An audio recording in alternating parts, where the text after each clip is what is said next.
तुमच्या computer skills upgrade करायच्या आहे? दिशा कम्प्युटर इन्स्टिट्यूट घेऊन आले आहेत महा डिस्काउंट ऑफर। आता कोणताही कोर्स करा फक्त 1800 रुपयांमध्ये। बारामतीतील AI कार्यशाळेच्या कार्यक्रमासाठी आज अजितदादा आणि पवारसाहेब एकत्र येणार होते, मात्र अजितदादा त्या कार्यक्रमासाठी अनुपस्थित राहिले। याच विषयावर आणि इतर विषयांवर बोलण्यासाठी माझ्यासोबत आमदार अमोलजी मिटकर आहेत। काय सांगाल सर, आज बारामतीमध्ये कार्यक्रम पार पडतोय, मात्र त्या ठिकाणी अजितदादा आले नाहीत, त्यांनी मुद्दामून जाणं टाळलंय का? असं नाही आहे। माळेगाव सहकारी साखर कारखान्याच्या निवडणुकीच्या प्रचारामुळे अजितदादा व्यस्त आहेत, त्यामुळे त्या AIच्या कार्यक्रमाला दादा येऊ शकले नसले तरी आदरणीय सुनेत्रा वहिनी त्या ठिकाणी होत्या, त्यामुळे आणि आदरणीय पवार साहेब होते, सुप्रियाताई होते, सर्वच जण होते।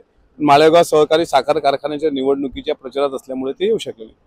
सुप्रियाताईंना असा प्रश्न उपस्थित केला होता की बहीण म्हणून अजितदादा मुख्यमंत्री झाले तर तुम्हाला आवडेल का? त्यावर त्या म्हणाल्या की नात्यापेक्षा जबाबदारी महत्वाची आहे, विषय महत्वाचा आहे आणि मुख्यमंत्री राज्याचा कोण व्हावा हे जनतेच्या हातात आहे। त्यांचं बरोबरच आहे।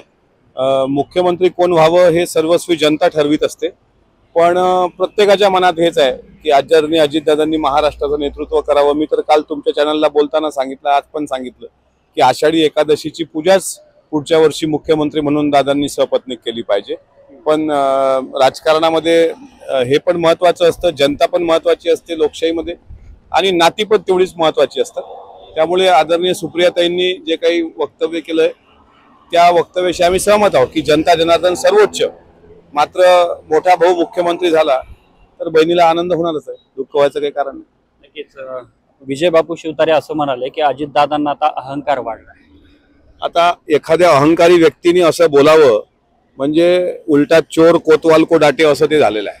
मुळामध्ये 2009-10च्या विधानसभा निवडणुकीमध्ये जो दादांनी शिवतारेंना दणका दिला होता ती असूया अजूनही त्यांच्या पोटामध्ये आहे।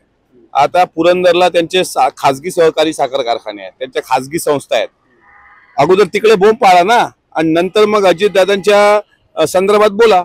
आता अजितदादांना माळेगाव सहकारी साखर कारखान्याची निवडणूक का महत्वाची वाटते? कारण हजारो कामगारांचं, कष्टकऱ्यांचं पोट, त्यांच्या मुलांचं शिक्षण त्या साखर कारखान्याच्या भरोशावर आहे, त्यामुळे त्यांना न्याय देता आला पाहिजे ही अजितदादांची भूमिका असताना शिवतारेंच्या पोटात दुखण्याचं काही काम नाही। मी आता तुमच्या सोबत बोलत असताना मी मुक्ताईचं दर्शन घेतलं आणि इथून मी पंढरीच्या वाटेवर जातोय।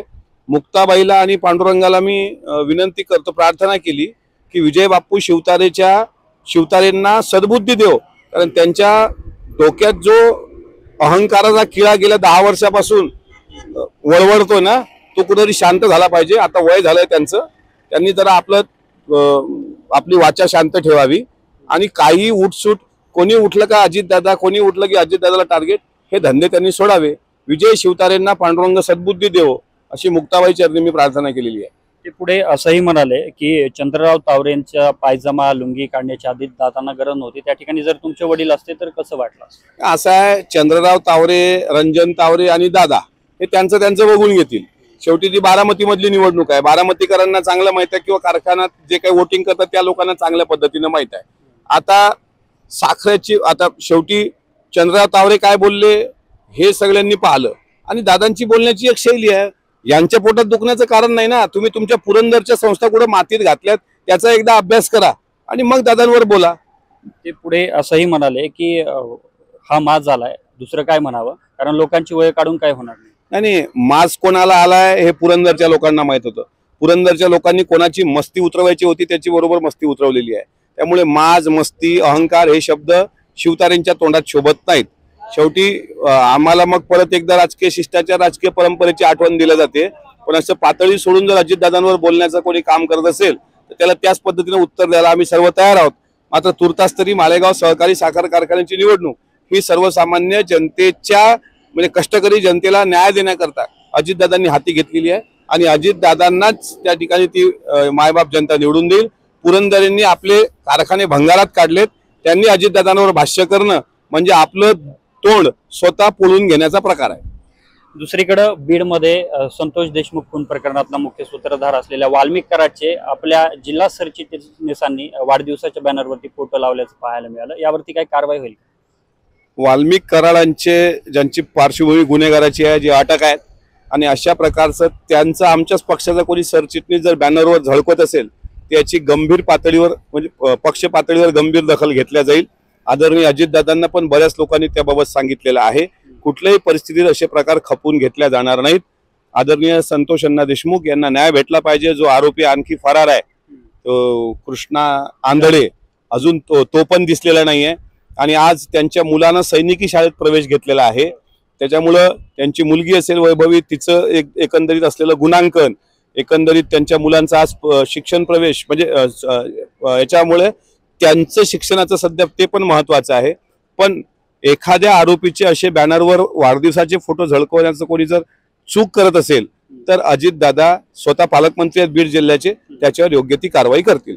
नक्कीच धन्यवाद. आपल्यासोबत अमोलजी मिटकरी होते, ज्यांनी अजितदादा आज इतर कार्यक्रमांमध्ये बिझी असल्यामुळे ते कार्यक्रमाला उपस्थित राहू शकले नाहीत असं देखील म्हटलंय. दुसरीकडे बीडमध्ये जे बॅनरवरती वाल्मिक कराडचे फोटो झळकवले गेले त्यावरती देखील कारवाई होईल असं त्यांनी म्हटलंय. कॅमेरामन विनोद सह, मी अशोक काळकुटे, TV9 मराठी बीड. मला तुमच्या कम्प्युटर स्किल्स अपग्रेड करायचे आहे? दिशा कम्प्युटर इन्स्टिट्यूट घेऊन आले आहेत महा डिस्काउंट ऑफर. आता कोणताही कोर्स करा फक्त 1800 रुपयांमध्ये.